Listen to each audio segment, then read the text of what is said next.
To this conversation now, over 100 motorists have been arrested in one night for drunk driving in KwaZulu-Natal. Officers from the Provincial Road Traffic Inspectorate made the arrest during the operations in Newcastle. The Alufakwa-Zero tolerance and no-nonsense campaign forms part of the province's crackdown in attempt to clear the roads of drunk drivers. The move is significant as we approach the festive season, which is characterized by road fatalities, most of which are related to alcohol consumption. For more on this now, we bring in KwaZulu-Natal Transport MEC Siboniso Duma, who joins us now virtually. Thank you so much, MEC Duma, for your time. So over 100 motorists arrested, and this is in a single night, is quite a striking number, I must say. And many say this points to your festive season road safety campaign getting off to a commendable start. But we also ask, does this reflect intensified enforcement or just an alarming sign of how widespread drunk driving is in the province of KwaZulu-Natal? Let me greet your good self, Mxolisi, and your viewers at home. Indeed, this is an opportune moment for us just to harness and clarify some of the strategic anti-NIA intervention in the province of KwaZulu-Natal. According to our research done internally, most of these carnages, fatalities are taking place from Friday, 6 o'clock after midnight. So it meant that we had to do something as part of our intervention. We started this in a Teguini municipality and it yielded so positive result.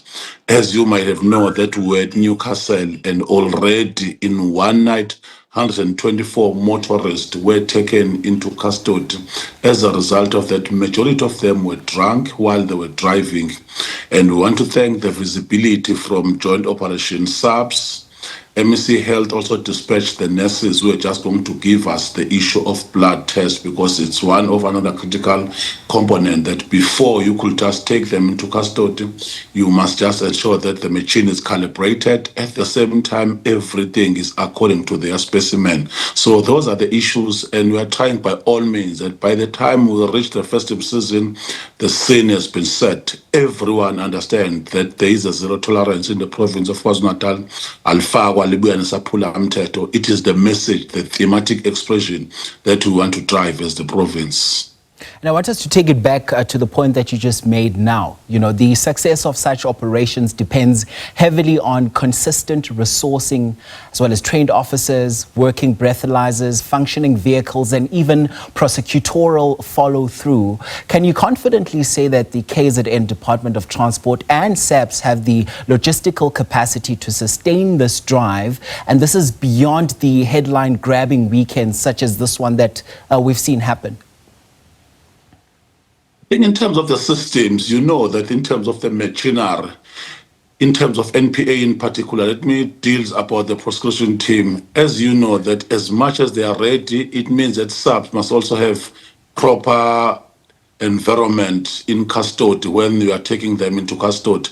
The same thing applies. It means that even the Department of Health should be ready for us. We are ready, and some of these things are not even publicized because we've agreed on the launch of our Transport Month October on the 30th when we dispatch 177 new police inspectors or peace officers who are just going to be designed and dispatched into different regions so that we start that process. Because you know fatalities all the time. If it means that the accident is taking place in the N2, the N3, nice P230 corridors, government will be blamed at the end of the day. As a result of those issues, we have to increase the visibility. So I think so far it is giving us a positive result, and we are working well on this joint operation because it becomes easier at the level of a province when SABs are aware. They are just going to sort the process. In some instances, when you deal with the truck, the industry, the Home Affairs is aware and Department of Health. So we are saying that we have just yielded something that is going to assist the province already. The behavioral pattern in different regions, they are skeptical of just driving like that in the province of KwaZulu-Natal because they know each and every corner, whether you're coming from Harrismith, whether you're coming from Pongolo, whether you're coming from Swatini, Kolela, whether you're coming from Eastern Cape, Port Edward or Kokstad. So we are there visible and physical, ensuring that our joint operations are on the ground. And still on that, MEC, arresting motorists is one thing, but also securing convictions is another. And historically, many drunk driving cases collapse due to poor evidence or delays. What measures are you taking to ensure that these arrests translate into successful prosecutions so that deterrence is not just symbolic, but also legal and lasting to send a strong message to drunk drivers? We consulted an approach, which is why I wrote a letter and we sat down with MEC Health, MEC Nomakoko Smelane, pleading that at least all the time, whenever we're going to have these processes, whether we are in a Teguin, Umhlanga Rocks, a team from Department of Health must be there physical, because after 4 hours, you can't just prove that beyond a reasonable doubt in a court of law. So whenever, as we've already mentioned, that our breathalyzer must be proven in terms of the specification from DOH at the same time. So we are working closely with them, and in the presence of SABS, they know almost all the regulations and they are clinical in their approach. It means that already you do have the National Prosecuting Authority within your boundaries as you commit and as you do these roadblocks. So it becomes easier, because it means that the magistrate, by the time you take them into custody, they will be arriving with the state machinery, which is SABS at this point in time. Yes,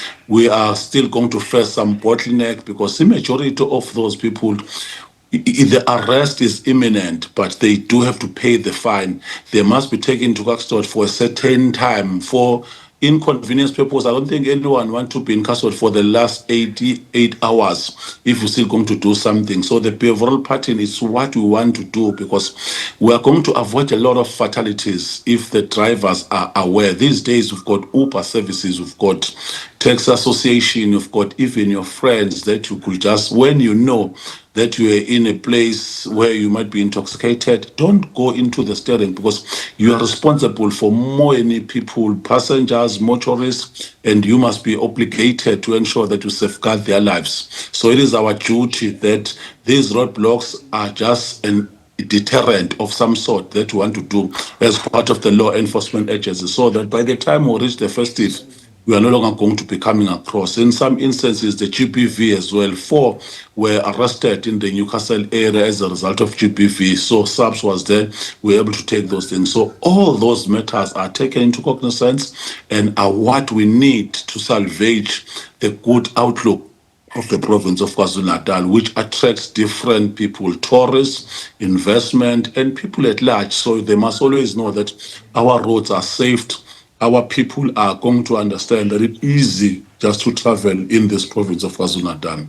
And it's a great, MEC, that you touched on the broader social implications there of drunk driving as we have in this conversation, and that now also moves to the element of GBV as well that we're seeing. So you've said that this is part of an ongoing crackdown, essentially also just laying the foundations for that festive season drive that you will be embarking on. Can you perhaps also maybe outline what specific strategies your department is using beyond arrests to actually change driver behavior? As the point I'm trying to drive now is that despite many years of enforcement and awareness campaigns, drunk driving culture remains unchanged in the country, and that is a very big problem, and that has a ripple effect on the drunk drivers as well as other road users. What do you think, why do you think at least that message is not landing the way it should? The correlative versus correlation effect when it comes to the issue of the environment. Like province of KwaZulu-Natal, I'm sure it was well known that if you're coming from hinterland, from Mpangeni, from Newcastle, from Ladysmith, probably you can just do a phaser role, but not anymore, because you are almost visible in almost all the corners. Whether you are in a rural area, deep rural area, there should be a visibility so that you are going to understand that the consequence of me entering into a steering wheel after have taken liquor, it is going to be dire. The consequences are going to be there. Probably the same thing.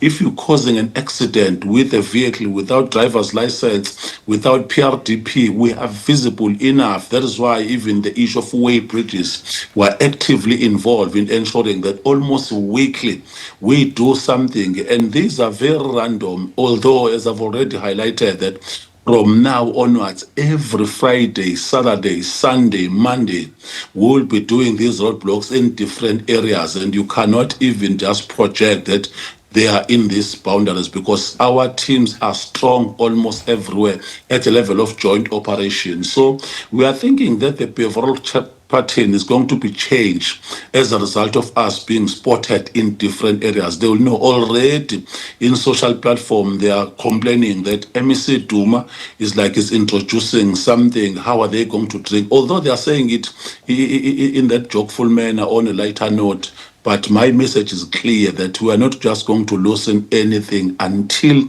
the behavioral pattern has been changed, up until we see that there are no longer carnages from the weekend, until we see that there is that complementary effect. Our teams, our operations are not seeing any stolen vehicles. There are no accident on the road. It is then we could just relax and understand that our festive season is going to be smooth, right? And we are just going to reinforce almost all the teams. So we are duty bound. We are always physically on the road these days to this, our actively involved team, and technology is also assisting us because at the level of disaster center, it is easier for us to respond whenever there's an accident. Just right now, today, in the northbound around Pavilion, there is a big truck, abnormal truck that is involved in the accident. Already our teams are there trying to sort that process so that there are no delays. All right, and just a quick one before I let you go, MEC. You know, given that KwaZulu-Natal consistently records some of the country's highest road fatalities, and this is during December, how will this year's campaign differ in scale, perhaps visibility? I know you just touched on that as well, that you will have all the boots on the ground, and as well as talk to us about measurable outcomes from the previous years so that we don't repeat the same post-holiday statistics that we usually see. I'm always saying that if you could just go do the census in December, you'll find that KwaZulu-Natal probably will be boasting about 16 to 17 million population as opposed to what is currently known that we are 12.5 and Gauteng is 16 million, because the majority of the people are in the province of KwaZulu-Natal, which is why that our strategic interventions team, they will be visible in almost every corner and every corridors doing this random. You even use our helicopter during the festive season as part of the strategy. You know, according to our research, is that 100 kilometers, if you have seen a traffic officer, you'll be conscientized. You can't be on your cell phone. You can't drive beyond the speed limit of 120, 100 or 80. It is always dependent upon the reaction of what you have envisaged. So those are the issues. And I'm sure by now, the motorists are even conscientized that in the province of KwaZulu-Natal,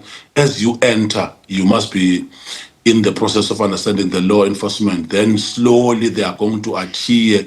Even when you crisscross, even in our township, it's no longer like you think that there are no traffic officers in townships. Certain strategic corners, we visit a certain event, certain activities. Whenever we know that there is a function, just understand that you can't drive after taking the percentage. It is your duty that you give another driver, or you use the taxi association as part of what you must use, Ubers and services, e-hailing. So those are the issues that we are encouraging as part even of boosting the economy and responsibility on the road, because everyone in terms of theme must understand that it is my duty to make sure that others are safe because of my action. So we are at that level, and so far, as I've already highlighted, we are yielding positive results.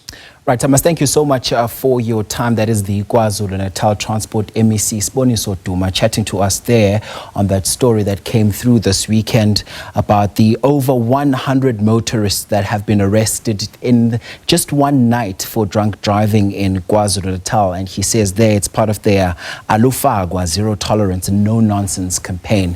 Thanks very much indeed for having that chat with us.